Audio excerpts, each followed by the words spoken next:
มาสงค่ะข้าวเป็นใจเมาค่ะวันมือก็ข้าติมาสืบสวนพันดัต language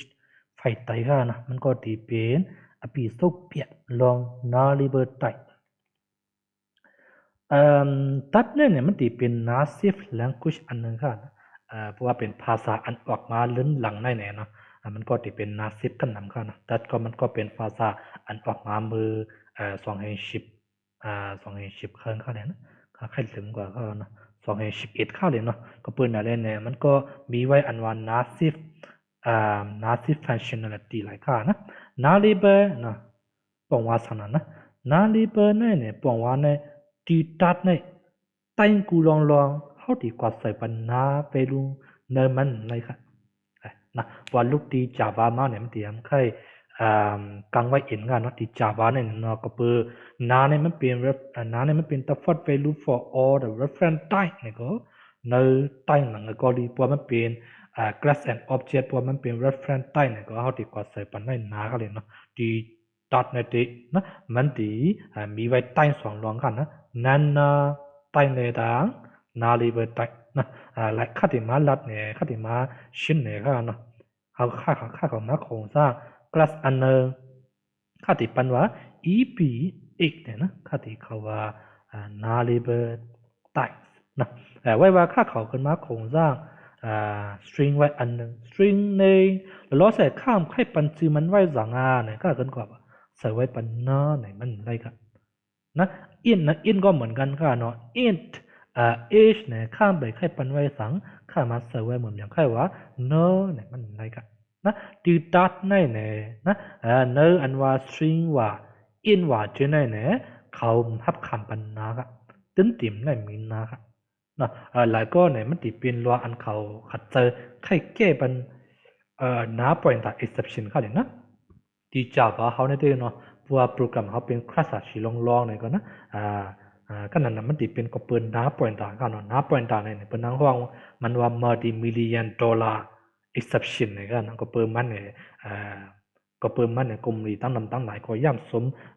เงินกองกลางเขาก็ตั้งหลายกันนะก็เปิดอะไรเนี่ยภาษาอันออกลืมหนังไม้มันก็ให้ก็เทรนก็ลีเนี่ยเนาะตัดก็ลีเนี่ยนะเขาขัดเจอมาแก้ปัญหาในไว้ค่ะเนาะตีตัดก็เหมือนกันเลยนะเขาตีกว่าใส่ปันน้ำเลยก็กับมันก็จะมีไว้นาใต้เก่ากันนะเขาตีห้องวันนาลีเปิดใต้เหมือนกันนะนาลีเปิดใต้นะปองว่าสันนั้นนะนาลีเปิดใต้เนี่ยใต้that นะใต้that can accept na value เนี่ยกันเนาะหลังจากเขาใครมาเห็น na neighbor ใต้เนี่ยก็ง่ายๆก็ยิ่งกว่านะ string เนี่ยใครมาเห็นเป็น na neighbor ใต้เนี่ยก็ string question mark เขามาเอา question mark หลายขึ้นมาเตรียมที่ไฟหลังใต้เขาเนี่ยก็มันจะเป็น string na neighbor ใต้กันเขาเนาะเวลาใครมาเตรียมว่าlocation equal to na เนี่ยก็มันตีไล่กับเขานะทีเหนือเนี่ยมันไล่ค่ะนะทีเหนือเนี่ยมันตื้นไล่ค่ะเพราะว่าเป็น string โยโย่เนี่ยที่มันตื้นที่มันคำปัญหา in โยโย่ก็เหมือนกันนะที่ Java เนี่ยที่ in เนี่ยมันเจอreference เนี่ยก็มันที่มันคำได้หนาค่ะก็ที่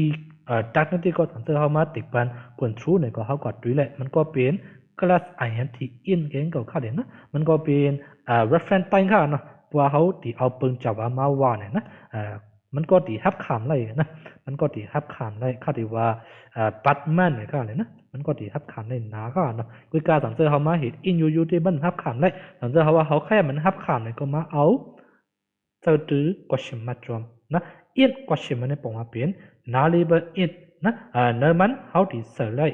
null เนี่ยเนาะ string question mark ก็เป็น nullable string เนื้อมันเขาตีเสร์ไร null เนี่ยก็เนาะแต่เปก็เหมือนกันแต่เป question mark high equal to no เนาะ blue question mark เนาะ active equal to no เนี่ยทั้งที่เขามาเจอกับจอม question mark เนี่ยนะจื้อมันเป็น nullable ตั้งเขาเนาะตอนไหนที่ก็ข้าติมา